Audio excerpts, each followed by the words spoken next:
with Keith and his 63 Impala. Now this thing's pretty dear to me as well as this man because it's pretty much the first car that I ever had.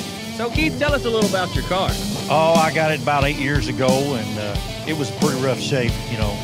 Of course, it took me a while to get it the way I wanted it. Over the years, I've done a whole lot to it, and I made it so I could drive it. I've been coming down here to Georgia every year. I have a good time. This year, I brought my son with me, and I think he's enjoyed it. Hey, big man, what do you think about the show? Well, this is my first one coming that I've ever been to, and it's really cool. I like seeing all the engines and all the different colors of the cars, and I like seeing all the cars from the past.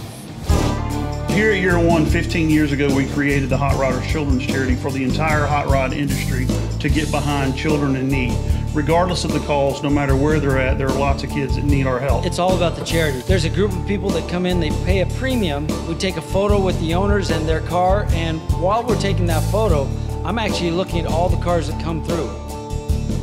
I choose the car that I think would be the most fun to get in and drive home, and the car that I really enjoy or respect and appreciate all the work that's gone into it. I do a rendering of that vehicle. We get it framed, and then we go to dinner with the owner, with not only the owner of the car, but a few people that also come to the show that have paid a premium to go to dinner with us.